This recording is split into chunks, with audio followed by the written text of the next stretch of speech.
अस्सलामुअलैकुम। आज की वीडियो में बेनज़ीर तलीमी वज़ाइफ़ के बारे में बताएँगे कि वो उसकी कुछ न्यू अपडेट्स आई हैं, उससे रिलेटेड मैं आपको यहाँ पे अपडेट करूँगी। तो उसके लिए आपने ख़ुद भी लाज़मी से इस वेबसाइट को विज़िट करना है, ठीक है? क्योंकि इसमें डेली जो अपडेट्स आ रही होती हैं, तो जो हम लोग यहाँ पे शेयर कर रहे होते हैं, ठीक है ना? यहाँ पे जो फ्रंट पेज है, ये भी अपडेट हो रहा होता है आप लोगों के लिए। इसको हम अपडेट भी करते रहते हैं। जो भी अपडेट्स आती हैं, वो हम यहाँ पे भी अपडेट कर रहे होते हैं। इसको भी आप यहाँ पे पढ़ सकते हो, ठीक है? और उसके बाद जो है वो मैं यहाँ पे आपको बता देती हूँ। ये जो बाकी पोस्टें हैं, आप इनको भी पढ़ सकते हो। यहाँ पे अदर बीआईएसपी से रिलेटेड पोस्टें हैं, आप यहाँ पे इनको भी पढ़ सकते हो। उसके बाद ये वाली पोस्ट है बेनज़ीर तलीमी वज़ाइफ़ के बारे में, जिसको मैं यहाँ पे एक्सप्लेन करूँगी। ये वाली पोस्ट है, ठीक है? उसके बाद यहाँ पे देखो तो अदर यहाँ पे नीचे देखो तो ये भी पोस्टें दी गई हैं, आप इनको भी पढ़ सकते हो। मैं यहाँ पे इस पोस्ट को मैं कर लेती हूँ ओपन करने के बाद यहाँ पे मैं आपको बता दूँ, इस पोस्ट को आप ये जो है ना इंग्लिश में भी लिखी गई है, उर्दू में भी है, आप इसको यहाँ पे खुद भी पढ़ सकते हो। और यहाँ पे ये भी मुकम्मल तफ़सीलात जो है यहाँ पे उर्दू में आप लोगों के लिए दी गई हैं, ठीक है? तो प्लीज़ इसको यहाँ से खुद भी इस वेबसाइट को ओपन करके और आपने पढ़ लेना है। इसको ओपन कैसे करना है, डिस्क्रिप्शन में भी मैं इसका लिंक दे दूँगी। मोर का ऑप्शन लिखा होगा, आपने उसके ऊपर क्लिक करना है और फिर वो डिस्क्रिप्शन जो है वो डिस्क्रिप्शन में इसका लिंक दिया होगा, वहाँ से आप ओपन कर सकते हो। उसके बाद आपने सिंपली जो है यहाँ पे ये जो टाइटल है, ये आप खुद गूगल में सर्च करके और फिर भी आप इस वेबसाइट को देख सकते हो। उसके बाद आप लोगों ने क्या करना है कि इसमें कुछ जो अपडेट्स है बेनज़ीर प्रोग्राम से रिलेटेड, मैं वो आपको बता दूँ। ये इस पोस्ट में दी गई है, इसका टाइटल आप देख लें, थंबनेल आप देख लें, ये वाला है, ठीक है?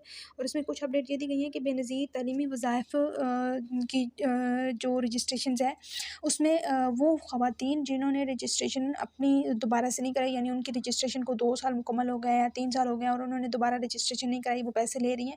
तो उन लोगों को जो है 30 जून लास्ट डेट थी रजिस्ट्रेशन की, ठीक है?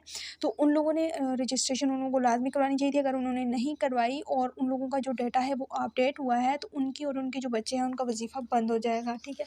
कुछ ये अपडेट थी। और उसके बाद जो बायोमेट्रिक के हवाले से है, बायोमेट्रिक में ये है कि इसमें पहले जो बच्चों की जो हाज़िरी थी, वो बायोमेट्रिक के ज़रिए की जाती थी। कुछ सूबों में भी, पंजाब, सिंध और केपीके में जो है कुछ ज़िला में बायोमेट्रिक हो रही थी, कुछ में भी नहीं हो रही थी। तो जुलाई के बाद अगस्त में जब दोबारा से स्कूल खुलेंगे, तो उसमें दोबारा से जितने भी बच्चे होंगे, उन सब की जो हाज़िरी होगी वो बायोमेट्रिक की जाएगी। और उसके बाद ये बलूचिस्तान और गिलगित बल्तिस्तान में भी जो है मुकम्मल तौर पर इसको इम्प्लीमेंट कर दिया जाएगा और उनकी भी जो हाज़िरी है वो मुकम्मल बायोमेट्रिक के ज़रिए ही की जाएगी।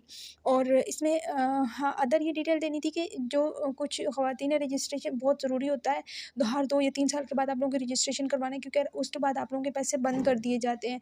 वो इसलिए क्योंकि कुछ ऐसे लोग होते हैं कि जिनका जो बाहर का सफ़र करके आते हैं, ठीक है? या फिर वो उनके घर में किसी की जॉब लग जाती है, गवर्नमेंट की नौकरी लग जाती है, या कोई जायदाद वगैरह में, मतलब उनका जो डेटा होता है उसमें जो है ना मतलब अपडेट्स हो जाती हैं, जिस वजह से अगर उनका कोई जो पीएमटी स्कोर है वो 32 से यानी 32 से ऊपर जा रहा होता है, तो फिर उन लोगों को उस प्रोग्राम से जो है वो निकाल दिया जाता है और उनके बच्चे भी इस प्रोग्राम के लिए अहल नहीं होते, ठीक है? तो कुछ ये अपडेट थी। और उसके बाद यहाँ पे मैं ये बता दूँ कि कुछ लोग जो है वो जब वीडियो को देख रहे होते हैं, तो ये कह रहे होते हैं कि हम अहल हैं और फिर भी हमें पेमेंट से नहीं दी जा रही। लेकिन आप यहाँ पे ये देखो कि गवर्नमेंट की तरफ से एक तादाद जो है वो फ़िक्स की गई है, ठीक है? कि हम लोगों ने यहाँ पे अगर 7 लाख, 8 लाख, 10 लाख लोगों को पूरे मुल्क में अगर ये बेनिफिशरीज़ जितनी भी ख़वातीन हैं, अगर उन्होंने मुख्तस कर दिया कि इतनी ख़वातीन को हम फ़ेज़ 1 में जो है पेमेंट देंगे, फ़ेज़ 2 में इतनी ख़वातीन को देंगे। तो ये चीज़ आप लोग दिमाग में रखें कि जो गवर्नमेंट की एक तादाद है फ़िक्स है, उससे आगे ज़्यादा लोग बेशक एलिजिबल हों भी, तो वो उनको पेमेंट नहीं देंगे, क्योंकि उन्होंने जो बजट होता है पीछे से मुख्तस किया गया होता है, वो उतने लोगों को ही देते हैं, उससे ज़्यादा को नहीं देते। इसमें हमारा कसूर नहीं, हम जस्ट इतना सा कर सकते हैं कि जो अपडेट्स होती हैं गवर्नमेंट की तरफ से, जो अपडेट दी गई होती है, हम वो ही आप लोगों के साथ शेयर करते हैं। और हम कोई हमारी जो वेबसाइट्स हैं सिर्फ अपडेट के लिए बनाई गई हैं, ठीक है? ताकि हम आप लोगों को जो है इन्फॉर्मेशन दे सकें, क्योंकि लोगों के मुख्तलिफ सवालात होते हैं और उनके हम जवाब यहाँ पे दे सकें। और उसके बाद ये कहना था कि अपनी जो रजिस्ट्रेशन थी, जिन लोगों को पेमेंट जो है वो 25 जुलाई से पहले-पहले मिल गई और ना मिली, तो फिर उन लोगों ने क्या करना है कि अपना बायोमेट्रिक जो वेरिफ़िकेशन है, अगर बायोमेट्रिक चेकिंग अपनी कर लें, ठीक है? और इधर से अपनी रिटेलर शॉप के ज़रिए अगर फिर भी आपको पेमेंट नहीं मिलती है, तो फिर आप लोगों ने अपना करीबी बीएसपी ऑफ़िस में जाना है और वहाँ पे अपनी रजिस्ट्रेशन और सब कुछ चेक करवाएँ, डाटा चेक करवाएँ कि क्या इश्यू है, किस वजह से आप लोगों को पेमेंट नहीं मिल रही है, ठीक है? तो ये लाज़मी से कर लें, ताकि आप लोगों को ये कन्फर्म हो जाए कि पेमेंट क्यों नहीं मिल रही है, या 8171 पे मैसेज कर लें। अगर वहाँ से रिप्लाई नहीं आता, तो फिर जो है ना लास्ट यही होता है कि आप लोगों को करीबी बीएसपी ऑफ़िस में जाना होगा और वहाँ पे अपनी बायोमेट्रिक चेकिंग करवाएँ कि क्या मसला है, कहाँ पे आपका डेटा में इश्यू इशू आ रहा है, और ये चीज़ें आप लोग लाज़मी से चेक करवा लें, ठीक है। और बाकी नेक्स्ट वीडियो में हाज़िर होते हैं, तो तब तक अल्लाह हाफ़िज़।